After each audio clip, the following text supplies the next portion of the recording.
ನಮಸ್ಕಾರ ಗೆಳೆಯರೇ, ತಮ್ಗೆಲ್ರಿಗೂ ಪ್ರಚಾ ಇನ್ಫೋ ಚಾನೆಲ್ಗೆ ಸ್ವಾಗತ. ಸೊ ಗೆಳೆಯರೇ, ಹಿಂದೂ ಮಹಾಸಾಗರದಲ್ಲಿ ಭಾರತದ ಹೆಮ್ಮೆಯ ಮಾರ್ಕೋಸ್ ಕಮಾಂಡೋರವರು ಇಲ್ಲಿಯವರೆಗಿನ ಎಲ್ಲಕ್ಕಿಂತ ದೊಡ್ಡದು, ಎಲ್ಲಕ್ಕಿಂತ ಭಯಂಕರ ಹಾಗೂ ಎಲ್ಲಕ್ಕಿಂತ ಸಕ್ಸಸ್ಫುಲ್ ಆಪರೇಷನ್ ಒಂದನ್ನು ಕಾರ್ಯಗತಗೊಳಿಸಿದ್ದಾರೆ. ಹಾಗೂ ಈ ಪೂರ್ತಿ ಆಪರೇಷನ್ನ, ಈ ಪೂರ್ತಿ ಕಮಾಂಡೋ ಕಾರ್ಯಾಚರಣೆಯ ಎಲ್ಲ ವಿಡಿಯೋ ಈಗ ನನ್ನ ಹತ್ತಿರ ಬಂದಿದೆ. ಅದನ್ನು ನಾನು ನಿಮಗೆ ತೋರಿಸಲಿದ್ದೇನೆ. ಅದರಲ್ಲಿ ಯಾವ್ಯಾವ ವಿಡಿಯೋ ಇದೆ ಅಂದರೆ, ನಮ್ಮ ಕಮಾಂಡೋ ಫೋರ್ಸ್ ಒಂದು ಏರ್ಕ್ರಾಫ್ಟ್ನ ಸಹಾಯದಿಂದ ಸಮುದ್ರದ ಮಧ್ಯದಲ್ಲಿ ಒಂದು ಪ್ಯಾರಾಶೂಟ್ನ ತಗೊಂಡು ಆ ಒಂದು ಶಿಪ್ಪಲ್ಲಿ ಜಿಗಿಯುತ್ತಿರುವಂತಹದ್ದು. ಇದನ್ನು ಹೊರತು ಆ ಶಿಪ್ಪಿಂದ ಕಡಲ್ಗಳ್ಳರು ಗುಂಡು ಹಾರಿಸುವಂಥ ಆ ವಿಡಿಯೋನೂ ಇದೆ. ಜೊತೆಗೆ ಇಲ್ಲಿಯವರೆಗೆ ನಮ್ಮ ಧೈರ್ಯಶಾಲಿ ಕಮಾಂಡೋಗಳು ಹೇಗೆ ತನ್ನ ಶತ್ರುಗಳನ್ನು ಮಣ್ಣು ಮುಕ್ಕಿಸಿ ಅವರನ್ನು ಸರೆಂಡರ್ ಮಾಡುವುದಕ್ಕಾಗಿ ಒತ್ತಾಯಿಸಿದ್ದಾರೆ ಅನ್ನೋದರ ಒಂದು ಪ್ರಾಪರ್ ವಿಡಿಯೋ ಕೂಡ ಈಗ ಲಭ್ಯವಿದೆ. ಅವುಗಳೆಲ್ಲವನ್ನು ನಾನು ನಿಮಗೆ ಇವತ್ತಿನ ಈ ವಿಡಿಯೋದಲ್ಲಿ ತೋರಿಸ್ತೇನೆ. ಹಾಗೂ ಇದೇ ಕಾರಣದಿಂದಾಗಿ ಈ ಸುದ್ದಿ ಬಂದು ಬಹಳಷ್ಟು ಸಮಯ ಆಗಿದೆ, ಬಹಳಷ್ಟು ಗಂಟೆ ಕಳೆದಿದೆ. ಆದರೆ ನಾನು ಈ ವಿಡಿಯೋನ ಲೇಟಾಗಿ ಮಾಡ್ತಾ ಇದ್ದೀನಿ, ಯಾಕಂದರೆ ಪ್ರಾಪರ್ ಆಗಿ ಇದರ ಬಗ್ಗೆ ಎಲ್ಲವನ್ನ ನಾನು ನಿಮಗೆ ತೋರಿಸುವುದಕ್ಕಾಗಿ. ಸೊ ಬನ್ನಿ ಗೆಳೆಯರೇ, ಟೈಮ್ ವೇಸ್ಟ್ ಮಾಡ್ದೇನೆ ಈ ವಿಡಿಯೋನ ಆದಷ್ಟು ಬೇಗ ಶುರು ಮಾಡೋಣ. ಸೊ ಗೆಳೆಯರೇ, 2 ದಿನದ ಹಿಂದೆನೇ ಈ ಪೂರ್ತಿ ಸಮಸ್ಯೆದ ಬಗ್ಗೆ ಪ್ರಾರಂಭವಾಗಿತ್ತು. ಅವಾಗ ಸುದ್ದಿ ಏನು ಹೊರಬಂದಿತ್ತು ಅಂತಂದರೆ, MV ರೂಯನ್ ಅನ್ನೋ ಹೆಸರಿನ ಒಂದು ಯುರೋಪಿಯನ್ ಶಿಪ್ ಇದೆ. ಆ್ಯಕ್ಚುಲಿ ಇದೊಂದು ಬಲ್ಗೇರಿಯನ್ ಶಿಪ್ ಆಗಿದ್ದು, ಬಲ್ಗೇರಿಯನ್ ವ್ಯಕ್ತಿಯೊಬ್ಬರು ಇದರ ಮಾಲೀಕರಾಗಿದ್ದಾರೆ. ಹಾಗೂ ಈಗಿಂದ 2 ದಿನಗಳ ಹಿಂದೆನೇ ಈ ಶಿಪ್ ಮೇಲೆ ಸೋಮಾಲಿಯಾದ ಪೈರೇಟ್ಸ್, ಅಂದರೆ ಈ ಸೋಮಾಲಿಯಾದ ಕಡಲ್ಗಳ್ಳರು ಇದನ್ನು ವಶಪಡಿಸಿಕೊಂಡಿದ್ದರು. ಆದಾಗ್ಯೂ ಈ ಬಾರಿ ಪೈರೇಟ್ಸ್ ಅವರು ಬಹಳಷ್ಟು ಸಂಖ್ಯೆಯಲ್ಲಿ ಇದ್ದಾರೆ ಅನ್ನೋದು ನಮಗೆ ಗೊತ್ತಾಗಿತ್ತು.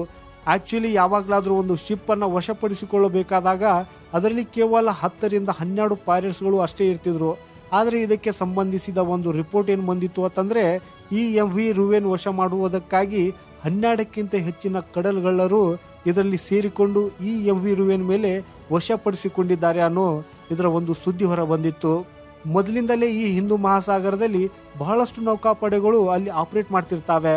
ಅದು ಭಾರತದ ನೌಕಾಪಡೆ ಆಗಲಿ ಅಥವಾ ಅಮೆರಿಕದ ನೌಕಾಪಡೆ ಆಗಲಿ, ಬ್ರಿಟಿಷ್ ನೌಕಾಪಡೆನೇ ಆಗಲಿ ಅಥವಾ ಬೇರೆ ಯಾವುದೇ ದೇಶದ ನೌಕಾಪಡೆ ಆಗಲಿ, ಎಲ್ಲವುಗಳು ಆಕ್ಟಿವ್ ಆಗಿ ಹುಡುಕಾಟದಲ್ಲಿ ನಿರಂತರವಾಗಿರ್ತವೆ. ಆದರೆ ಈ ಪೂರ್ತಿ ಹಿಂದೂ ಮಹಾಸಾಗರದಲ್ಲಿ ಭಾರತದ ನೌಕಾಪಡೆಯ ಆಟ ಅಷ್ಟೇ ಇಲ್ಲಿ ನಡೆಯುತ್ತದೆ. ಅದಕ್ಕಾಗಿಯೇ ಇವರೆಲ್ಲರೂ ಹುಡುಕಿ ದಣಿವಾರಿ ಕೂತಾಗ ಆಗ ಭಾರತದ ನೌಕಾಪಡೆಯು ಕೂಡ ಆಪರೇಷನ್ ಅನ್ನು ಪ್ರಾರಂಭಿಸಿತ್ತು. ಹಾಗೂ ಭಾರತದ ನೌಕಾಪಡೆಯು ಮೊಟ್ಟ ಮೊದಲಿಗೆ ಈ ಶಿಪ್ಪನ್ನು ಹುಡುಕಿತ್ತು. ಹಾಗೂ ಈ ಶಿಪ್ನ ಹುಡುಕಾಟದ ಮೂಲಕ ನಮಗೆ ಸಿಕ್ಕಿರುವಂಥ ಆ ವಿಡಿಯೋವನ್ನು ನೀವು ನಿಮ್ಮ ಸ್ಕ್ರೀನ್ ಮೇಲೆ ನೋಡಬಹುದು. ಇದೇ ಆ ಒಂದು ಶಿಪ್ ಆಗಿದ್ದು, ಇಲ್ಲಿ ಈ ಕಡಲ್ಗಳ್ಳರು ಆಯುಧಗಳನ್ನು ಹಿಡ್ಕೊಂಡು ನಿಂತಿದ್ದಾರೆ.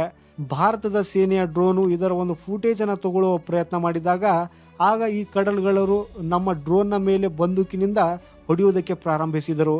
ಹಾಗೂ ಇದನ್ನು ನೋಡಿ ಭಾರತದ ನೌಕಾಪಡೆಯು ಆಶ್ಚರ್ಯವಾಗಿತ್ತು. ಯಾಕಂದರೆ ಆ್ಯಕ್ಚುಲಿ ಸಮುದ್ರ ಕಡಲ್ಗಳ್ಳರು ಯಾವುದೇ ರೀತಿಯ ನೌಕಾಪಡೆಯ ಡ್ರೋನ್ ಅಥವಾ ಹೆಲಿಕಾಪ್ಟರ್ನ ಈ ರೀತಿಯಲ್ಲಿ ನೋಡಿದಾಗ ಅವರಿಗೆ ಯಾವುದೇ ಒಂದು ದೇಶದ ನೌಕಾಪಡೆಯು ಬರುತ್ತಿದೆ ಅನ್ನೋದು ಗೊತ್ತಾಗಿ ಅವರು ಅದನ್ನು ಅಲ್ಲಿಯೇ ಬಿಟ್ಟು ಓಡಿ ಹೋಗ್ಬಿಡ್ತಾರೆ. ಯಾಕಂದರೆ ಇವರ ಹತ್ರ ಈ ಒಂದು ನೌಕಾಪಡೆಯನ್ನು ಎದುರಿಸುವುದಕ್ಕಾಗಿ ಅಷ್ಟೊಂದು ಆಯುಧಗಳಾಗಲಿ ಇಕ್ವಿಪ್ಮೆಂಟ್ಸ್ಗಳಾಗಲಿ ಇರುವುದಿಲ್ಲ. ಅವರ ಹತ್ತಿರ ಅಷ್ಟು ಜನರು ಕೂಡ ಇರುವುದಿಲ್ಲ. ಅದಕ್ಕಾಗಿಯೇ ಈ ಸಮುದ್ರ ಕಡಲ್ಗಳ್ಳರು ಈ ರೀತಿಯ ಡ್ರೋನ್ ಹಾಗೂ ಹೆಲಿಕಾಪ್ಟರ್ ನೋಡಿ ಶಿಪ್ಪನ್ನು ಬಿಟ್ಟು ಓಡಿ ಹೋಗ್ಬಿಡ್ತಾರೆ. ಹಾಗೆಯೇ ನಿಮಗಿದು ನೆನಪಿರ್ಬೋದು, ಇದೇ ವರ್ಷ ಜನವರಿ 1ನೇ ತಾರೀಕಿಗೆ ಇಂಥದೇ ಒಂದು ಶಿಪ್ ಮೇಲೆ ಸಮುದ್ರ ಕಡಲ್ಗಳ್ಳರು ಹೋಗಿ ಆ ಶಿಪ್ಪನ್ನು ವಶಪಡಿಸಿಕೊಂಡಿದ್ದರು. ಹಾಗೂ ಆಮೇಲೆ ಭಾರತೀಯ ನೌಕಾಪಡೆಯನ್ನು ಬರುವುದನ್ನು ನೋಡಿ ಎಲ್ಲ ಸೋಮಾಲಿಯಾ ಕಡಲ್ಗಳ್ಳರು ಶಿಪ್ಪನ್ನು ಬಿಟ್ಟು ಓಡಿ ಹೋಗಿದ್ದರು. ಆದರೆ ಈ ಒಂದು ವಿಷಯದಲ್ಲಿ ಹೀಗಾಗಿದ್ದಿಲ್ಲ. ಅದು ಯಾಕಾಗಿಲ್ಲ ಅಂದರೆ ಇದಕ್ಕೆ 2 ಕಾರಣಗಳಿವೆ. ಮೊದಲನೆಯದು ಏನಂದರೆ, ಈ ಶಿಪ್ಪನ್ನು 10 ರಿಂದ 15 ಕಡಲ್ಗಳ್ಳರು ವಶಪಡಿಸಿದ್ದಿಲ್ಲ. ಇದನ್ನು ಸುಮಾರು 35 ಸಮುದ್ರ ಕಡಲ್ಗಳ್ಳರು ಇದನ್ನು ವಶಪಡಿಸಿಕೊಂಡಿದ್ದರು. ಅಂದರೆ ಇವರ ಹತ್ತಿರ ಪ್ರಾಪರ್ ಜನರು ಇದ್ದರು. ಹಾಗೆ ಇನ್ನೊಂದು ದೊಡ್ಡ ವಿಷಯ ಏನಂದರೆ, ಅವರ ಹತ್ತಿರ ಪ್ರಬಲವಾದ ಆಯುಧಗಳು ಕೂಡ ಇದ್ದವು. ಇದರಿಂದಾಗಿಯೇ ನೌಕಾಪಡೆಯನ್ನು ಎದುರಿಸುವುದಕ್ಕಾಗಿ ಅವರು ಯೋಚನೆ ಮಾಡ್ತಾ ಇದ್ರು. ಹಾಗೂ ಭಾರತದ ನೌಕಾಪಡೆಯು ಇದನ್ನು ನೋಡುತ್ತಲೇ ಇವರ ಒಂದು ಚಿಕಿತ್ಸೆಯನ್ನು ಈಗ ಮಾಡಲೇಬೇಕು ಅಂತ ನಿರ್ಧಾರ ಮಾಡಿದರು. ಅದಕ್ಕಾಗಿ ಆಗ ಭಾರತದ ನೌಕಾಪಡೆಯು ಒಂದು ಆಪರೇಷನನ್ನು ಲಾಂಚ್ ಮಾಡಿದರು. ನಾವು ಇದರ ಮೂಲಕ ನಿರ್ಧಾರ ಏನು ಮಾಡಿದ್ದೀವಿ ಅಂದರೆ, ಈ ಬಾರಿ ನಮ್ಮ ಯಾವುದೇ ಒಂದು ಶಿಪ್ಪನ್ನು ಅಲ್ಲಿ ಕಳಿಸೋದಿಲ್ಲ, ನಾವೇನು ಈ ಶಿಪ್ನ ಸಮೀಪ ಮಾಡಲಿದ್ದೇವೆ ಅದನ್ನು ನಾವು ಪ್ಯಾರಾಶೂಟ್ನ ಮೂಲಕ ಈ ಶಿಪ್ ಹತ್ತಿರ ಅಥವಾ ಅದರ ಮೇಲ್ಗಡೆ ನಮ್ಮ ಕಮಾಂಡೋ ಫೋರ್ಸನ್ನು ಅಲ್ಲಿ ಡ್ರಾಪ್ ಮಾಡ್ತೇವೆ. ಹಾಗೂ ಈ ಶಿಪ್ನ ಮೇಲ್ಗಡೆ ನಾವು ಹೀಗೇನೆ ಮಾಡಿದ್ದೇವೆ. ನೀವು ಸ್ಕ್ರೀನ್ ಮೇಲೆ ನೋಡ್ತಾ ಇರ್ಬೋದು. ಕೆಲವರು ಈ ರೀತಿಯಾಗಿ C-17 ಇದು ನಮ್ಮ ಟ್ರಾನ್ಸ್ಪೋರ್ಟ್ ಏರ್ಕ್ರಾಫ್ಟ್ ಆಗಿದ್ದು ಇದನ್ನು ಅದರ ಸಮೀಪ ಆ ಒಂದು ಶಿಪ್ ಮೇಲೆ ಹಾರಿಸಲಾಗಿತ್ತು. ಹಾಗೂ ಅಲ್ಲಿಂದ ನಮ್ಮ ಕಮಾಂಡೋ ಶಿಪ್ನ ಬೋಟ್ಗಳಿರುವಂಥದ್ದನ್ನು ಕೂಡ ಪ್ಯಾರಾಶೂಟ್ನ ಮೂಲಕ ಇಳಿಸಲಾಗಿತ್ತು. ಹಾಗೂ ಅಲ್ಲಿರುವಂಥ ನಮ್ಮ ಕಮಾಂಡೋಗಳು ಕೂಡ ಪ್ಯಾರಾಶೂಟ್ನ ಮೂಲಕ ಈ ಶಿಪ್ನ ಹತ್ತಿರ ಲ್ಯಾಂಡ್ ಆದರು. ಅದರ ನಂತರ ನಮ್ಮ ಹೆಮ್ಮೆಯ ಕಮಾಂಡೋ ಅವರು ಕೆಲವೇ ಗಂಟೆಗಳ ಒಳಗೇನೆ ಇವರೆಲ್ಲರನ್ನ ಸರೆಂಡರ್ಗಾಗಿ ಒತ್ತಾಯಿಸಿದರು. ಇದರಲ್ಲಿರುವ ಸುಮಾರು 35ಕ್ಕಿಂತ ಹೆಚ್ಚು ಕಡಲ್ಗಳ್ಳರನ್ನು ಕೂಡ ಸರೆಂಡರ್ ಮಾಡಿಸಿದರು. ಸ್ಕ್ರೀನ್ ಮೇಲೆ ಇದರ ಒಂದು ವಿಡಿಯೋವನ್ನ ನೀವು ನೋಡ್ತಾ ಇರಬಹುದು. ಇದನ್ನು ಹೊರತು ಅಲ್ಲಿರುವಂಥ 17 ಕ್ರೂ ಮೆಂಬರ್ ಅವರನ್ನು ಕೂಡ ಸುರಕ್ಷಿತವಾಗಿ ಉಳಿಸಲಾಗಿದೆ. ಇಲ್ಲಿ ಯಾರಿಗೂ ಯಾವುದೇ ಒಂದು ಹಾನಿಯಾಗಿಲ್ಲ. ಹಾಗೆ ಇದನ್ನು ನಂಬಿ ಗೆಳೆಯರೇ, ಇದನ್ನು ಭಾರತದ ಒಂದು ಐತಿಹಾಸಿಕ ಗೆಲುವು ಅಂತ ಹೇಳಲಾಗುತ್ತಿದೆ. ಯಾಕಂದರೆ ಸ್ವತಃ ನೀವೇ ಯೋಚನೆ ಮಾಡಿ ನೋಡಿ, 17 ಜನರು ಆಯುಧವನ್ನು ಹೊಂದಿರುವಂತಹ 35 ಜನರ ವಶದಲ್ಲಿದ್ದರು.